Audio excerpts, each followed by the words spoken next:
Good morning, Jen here with Alice. Welcome to the channel. Today I'll be doing a 2,000 mile review of my 2022 Royal Enfield Himalayan, whom I've named Alice. I have been meaning to do this review, but I wanted to make sure I had used all the features on the bike before I did so. And the last feature being the new tripper navigation system. I have now used that. I love that. I'm going to tell you more about it, as well as my experience on this bike so far. So join me today for a nice ride and some information. And if you're new to the channel, please consider subscribing. It really helps us out. Thank you. Alright, I'm going to actually start out my review today talking about the tripper navigation system. It was very easy to put on my phone. I found the app on Google Play Store. It's Royal Enfield Tripper Navigation. I went ahead and installed it on my smartphone, got it linked up with the motorcycle, and it's been flawless ever since. So how you turn it on is you just turn the ignition key into the on position. You pull up the app on your smartphone and it immediately links up. It asks you where you want to go. You type in either an address or just a town name, city name, and it'll take you there. It operates based on Google Maps, and so it's very accurate. And yeah, so far so good. I haven't really actually had to use it yet, as in like I didn't know where I was going, but I have tested it out and it has been very accurate. So right now, as you can see, the little display there is displaying a big orange turn arrow. So this is one thing that I really like about it, the simplicity. Your car's GPS, your phone's GPS, they're all very complicated. They show you all sorts of stuff that you probably don't really need to know, like forest areas and I don't know, all sorts of complicated stuff. They show you all the roads and all the fun stuff, but when you're on a motorcycle, you just want a big arrow showing you where to go. The system also talks to me through my comm system in my helmet. It'll tell me when I've got a turn coming up, how far until my next turn. So I have really enjoyed that so far. Right now I'm navigating to the town of Gunlock. We are going to ride out through Gunlock and then up through Pine Valley and Pinto on a dirt road that Dave did about a week ago. And it looked like a really nice ride, so I thought it'd be a nice ride to do this review for you on. So join me as I talk about everything I know about my Royal Enfield Himalayan so far.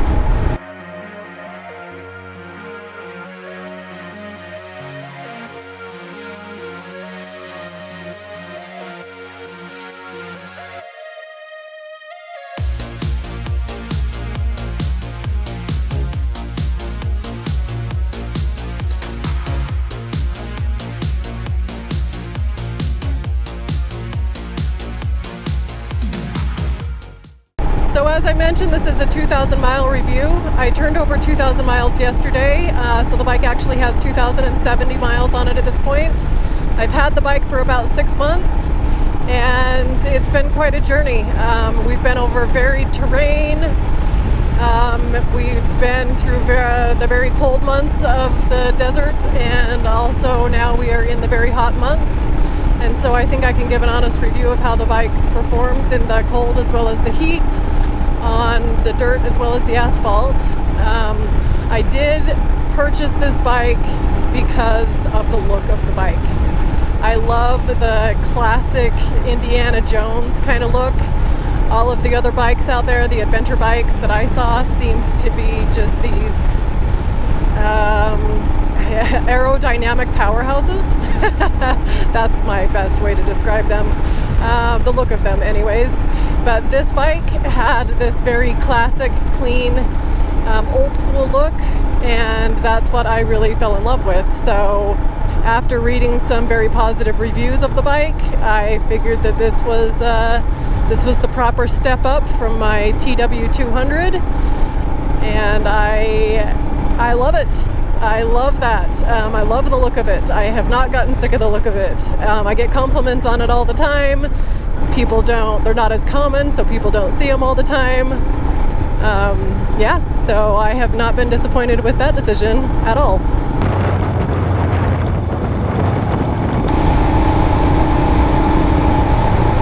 I'm still a fairly new rider. I started riding in April of 2020.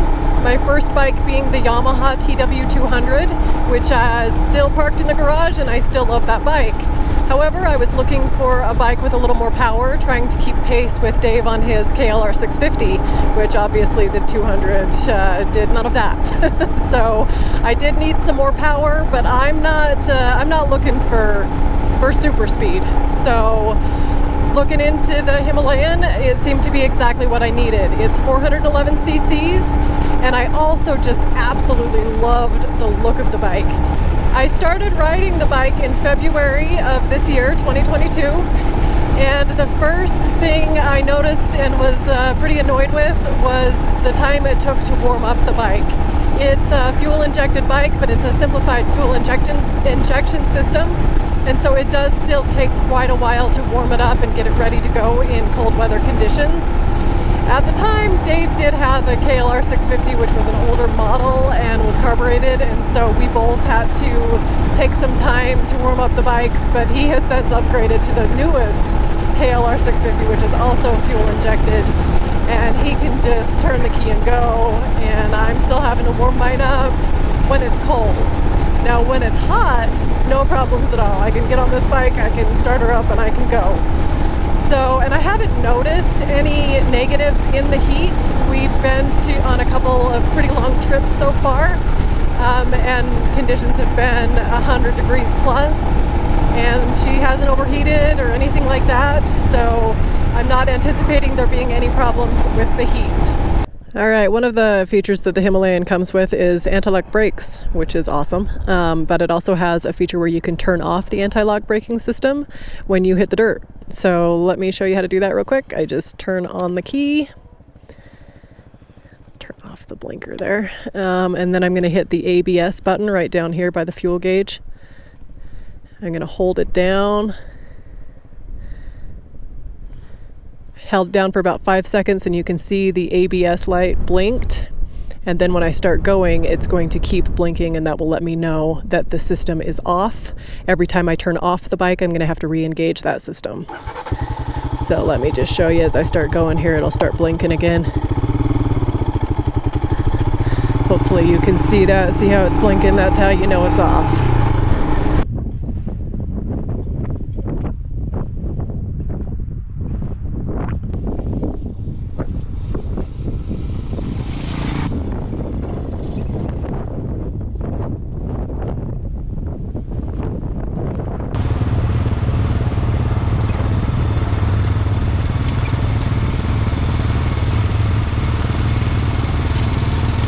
I did an initial impression review of this bike when I first got it back in February, and I think I mentioned, but in case I didn't, I was pretty intimidated when I first sat on the bike and when we were trying to put it on the trailer down at the dealership. It is so much heavier than my TW200. It is weighing about 426 pounds, which is, I mean, I think my TW weighs less than 300, so it was a big step up for me. But when I got it home and we got it off the trailer, got on that bike, started her up, loved the sound of the engine. It's got kind of a throaty sound. It just sounds like it's ready to adventure. And I started going, and all else is history. It was such an amazing ride. The first ride we did, we stayed pretty much on the pavement. We did go on a little dirt road just down from our house. And I immediately noticed that the bike is extremely balanced. I felt very secure, and it's also very smooth riding. It feels like the Cadillac of motorcycles on the dirt. It just kind of floats over everything. So I guess I contribute that to the tires and the suspension. It creates a really nice, smooth ride, which still being a new rider is important for me. You want to feel stable and you want to have a comfortable ride. So if you are a new rider looking for an adventure bike, I would suggest the Himalayan. I would. It's a great place to start. It makes you feel very comfortable.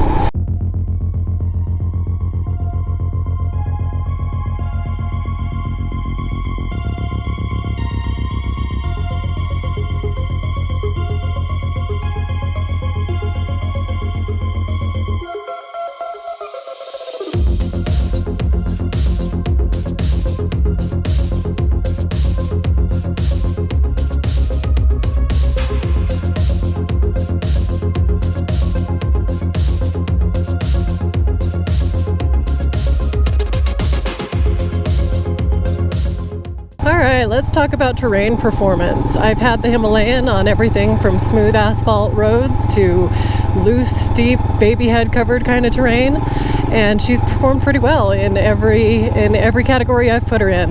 The one exception to that being sand.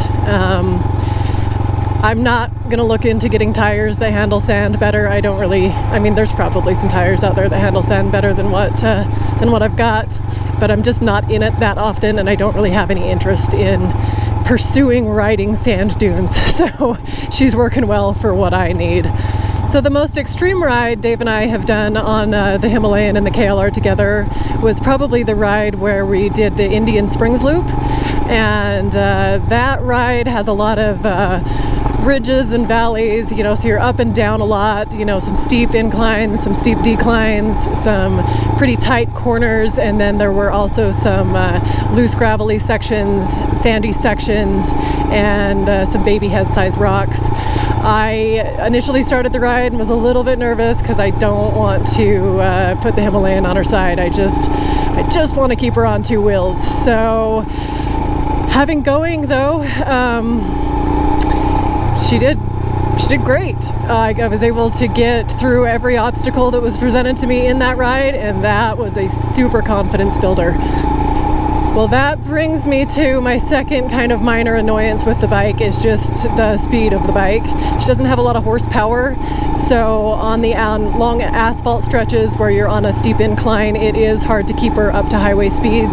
I have even had to shift down into fourth gear a couple of times to gain speed up a hill, trying to keep pace with the KLR. But honestly, it doesn't bother me that much. You know, I don't really need a fast bike. And where she lacks in horsepower, she makes up in torque. When we're off-road, it's easy to have enough power to get through the things that I need to get through. And that was where the TW was lacking. I didn't feel like I had enough power sometimes to get through some obstacles. But the Himalayan gets through everything smooth and great, everything that has been presented to me thus far anyway. So I actually like the tires that the bike came stock with. I believe they're about a 50-50 ratio to on-road, off-road. I have thought about getting some more aggressive tires when we decide to do more aggressive off-roading, but I would always keep these and just swap out tires depending on the adventure that we go on, because these have proven themselves in both types of terrain. So the Himalayan did also come with a couple of things that a lot of adventure bikes don't. One being a windshield, which has been invaluable to keep the wind off of my chest when I'm riding. We have ridden on some windy days, as you've seen from some previous videos, and I know if I didn't have that windshield, I would have really been hating life. So that has been awesome. There is another windshield you can get that's a little bit higher. I am considering that. I just feel like keeping more wind off you makes things a lot more comfortable. It also came with a stock skid plate. I have hit the skid plate once and dinged it a little bit, not bad. I have seen some other reviews where people pretty much call it garbage. They've taken it on some hairier terrain than I have, and it really just kind of crumbles, and so that's something that I'll probably swap out in the future as well. But it did come with one, so that's nice. I've added a few things to the bike. I added hand guards, which I didn't install. They actually came in the same time the bike did, so I went ahead and had the dealership put those on. They've been great as we've ridden through, you know, some smaller trails, smaller roads where branches might be hitting your hands, or when it's cold out, you know, they keep the cold wind off your hands, so they're a must. I've added a front engine guard, which I installed myself and had a lovely time doing, and I really mean that. I actually really enjoyed working on the bike. I installed some pannier racks, which were also not super hard. There was a pretty clear YouTube video on how to do that, which I used, and they've been great. They were necessary for the last trip we did to the Grand Canyon. I really needed to be able to put some luggage on the bike, so I was happy to have those. They were going to be difficult to get, but I actually got the last ones that they had at the Eurocycle dealership in Las Vegas, and so was really stoked to get those on, and really stoked about my newfound love of working on the bike. Comfort. That is a 5-star A+. Royal Enfield hit the nail on the head with comfort. The seat is absolutely amazing. I have ridden TW200, XT250, I've sat on the KLR, I've sat on a couple of other bikes and rode them around a little bit, and this bike is by far the most comfortable bike I have ever ridden. Seat is absolutely wonderfully padded, just right. The peg position is fine for my knees. I have heard some other riders say that they get some fatigue, but I've been on a couple of long rides at this point and my knees are not bothering me, and if I ever do feel some stiffness or whatnot, I can stand up on the pegs and alleviate some of that. Since I have the engine guards installed now, I may put some front pegs on those also so that I can stretch my legs out a little bit more for longer rides. But so far, really, I haven't needed to. It's been real comfortable. I don't have back pain. I don't have anything like that. So comfort, A+. Agility. This bike is awesome. It really moves around very easily, despite being a heavier bike. I was a little concerned when I got the panniers, all loaded with stuff to go up to the Grand Canyon, but I found even in loose terrain when we were avoiding big rocks, she moves around great. Man, it's been a beautiful morning for a ride and review. I gotta say, this is where Alice shines, is on these dirt roads. It's a little cool outside, surrounded by green trees. I gotta say, I think it's her favorite thing. Oh, I should mention Alice. The name Alice came from the movie Resident Evil. It's a video game and movie. I'm not a gamer, but I do love the movie. Stars Mila Jovovich as Alice, and she kicks some butt just like the bike kicks some butt. This bike has a 4-gallon gas tank, which is awesome. It gives me a range of, depending on how I'm riding, about 250 to 300 miles, which right now is awesome. Gas prices are out of control. I'm telling everybody, man, get you a motorcycle. It is the way to go. For more reasons than that. But yeah, the 4-gallon gas tank is a lot better than the fuel capacity that I had on the TW200. So she came equipped with some front racks up here that protect the front of the bike, as well as you can mount some jerry cans on there. I ordered some and I ordered the wrong adapters, so I wasn't able to get the mount on there for the jerry cans, but I plan on doing that. Even though she does have a very long fuel range, we plan on doing some rides where we're going to need to pack some extra gas. So those are very convenient.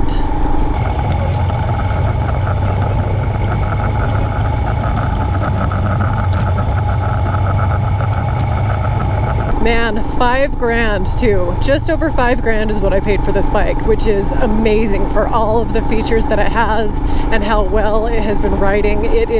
I can't believe that they can actually charge just over $5,000 for this. This is a foreign bike, foreign to the US, so it is difficult to get things for the bike. It's still, a new bike. It's 2022, so not a lot of things are available stateside for it yet. I have started seeing some stuff come out on SRC, so that's reassuring, but everything's out of stock. Everybody's trying to get stuff for them, so that's my third minor annoyance with the bike, is that it takes a long time to get things for it, but that's just going to get better and better, so I'm not super worried about it.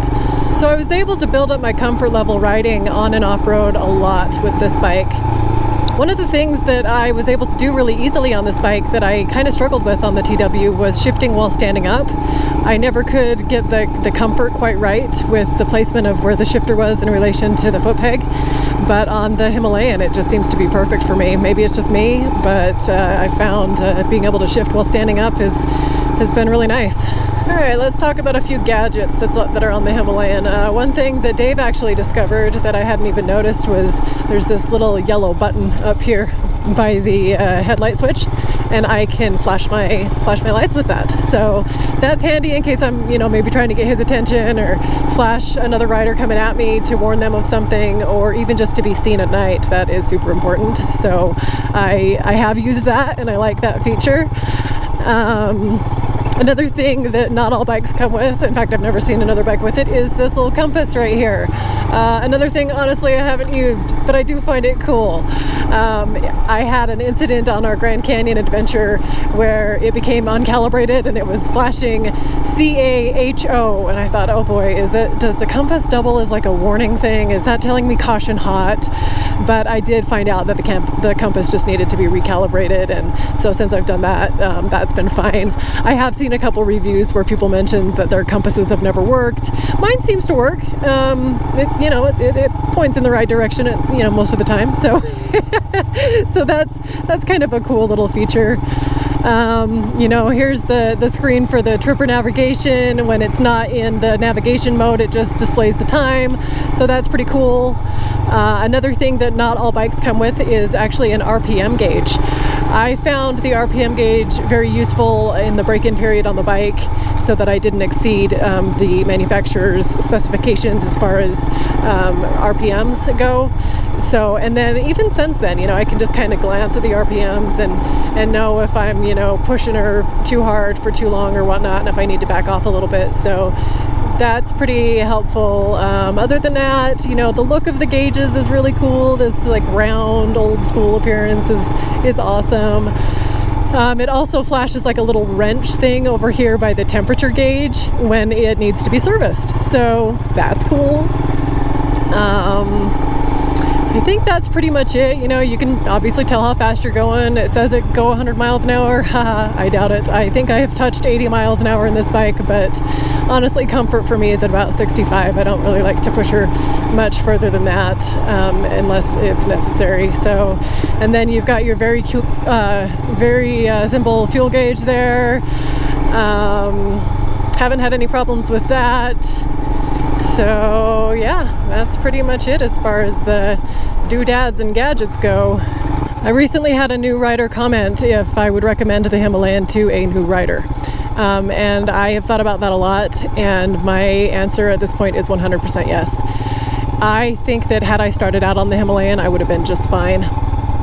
With the low seat height and low center of gravity, being able to put my feet on the ground, super helpful. Also, this bike just seems to want to stay upright. The ability of it to just kind of float over the terrain is amazing. It makes you really feel like you're in control. So I don't think you can go wrong as even a first bike for a new rider with the Himalayan. However, if you are doing some pretty advanced off-road riding where you plan on dropping the bike a lot, unless you're a powerhouse yourself, you may want to get a lighter bike. Weighing over 400 pounds. I haven't dropped this bike yet. I don't look forward to the day that I do. It's going to be difficult to pick up even in proper style. I mean, I'm sure I could do it. But I'm not looking forward to it. I do want to do some practice as far as like just being able to turn the bike around by myself in some tighter places. I know you can do some maneuvers on using like the kickstand and stuff like that. So I do plan on getting better at that because I want to be able to do the stuff that I need to do by myself on this bike. But yes, I would absolutely recommend this bike to a new rider. I haven't done any maintenance to this bike. I've only, like I said, added a couple of things. I added the engine guards and the pannier racks, which I enjoyed doing. I did purchase some oil filters and air filters and some oil from the Eurocycle dealer in Las Vegas because I do want to be able to start doing those services myself. It doesn't look like it's going to be too complicated. So I look forward to getting into that because, like I said, I did really enjoy putting the other accessories on the bike. I just like working on it. I like riding it. I like working on it. God, I just like looking at her. Right, we're kind of approaching the end of the dirt portion of our ride today, so I just kind of wanted to do a summary of my review. So I'll start out with price point. Price point is absolutely amazing on this bike for an adventure bike. It is literally thousands of dollars cheaper than a lot of the other adventure bikes out there. Features of the bike, including the anti-lock brake feature and the ability to turn it off. Awesome. Tripper navigation system being very easy to use, very simple. Awesome, absolutely incredible. Fuel injection, something that I wouldn't expect to get on the price point of this bike. It is a modified, simplified system, so you do have to still warm it up, which I mentioned as being one of the downsides of the bike in colder conditions, but not a drawback at all. Fuel injection has been absolutely awesome to have. comfort of the bike, I'm giving that probably the very best score you could possibly give. The seat is extremely comfortable. The bike height is extremely comfortable. Handling, it is extremely agile. Going around corners, loose terrain, whatnot, handles well. The bike wants to stay on two wheels. It's absolutely amazing in that way. Ease to work on. I'm a beginner, and I've been able to add some accessories to this bike. Looking forward to doing more maintenance. Everything seems to be pretty easy, so I like that. One of the other things I mentioned is it's as an annoyance is just ability to get things. It's still pretty hard to get things for these bikes, but that'll just get easier and easier as the bike ages. So one of the other things that I mentioned as a downside is the horsepower. It doesn't have a lot of horsepower. It's a bit hard to keep up with the KLR when we're on the asphalt, going uphill, trying to maintain 65 miles an hour. That is not happening. So I've had to grab a gear a couple of times on some steep uphill corners, like on the way to the Grand Canyon and whatnot. So that's a little bit of a downside, but not a showstopper for me. I don't like to do a lot of extremely fast travel. So, 75 I don't even need. I really like to kind of keep it at 65. So, but that was, that's one of the downsides. I really kind of scrambled to find downsides to this bike because I have just absolutely loved it ever since I bought it. I have not regretted it at all. I thought about getting, maybe an older one just to work on, just because I've really enjoyed that part of it. So, yeah, I think that is that's a comprehensive review of my time on the bike so far. At 2,000 miles, I'll probably check in with you again at about 5,000 miles and just let you know how things are going there. Maybe after I've done, the first oil change and had to do some maintenance, things like that, I'll let you know how those go.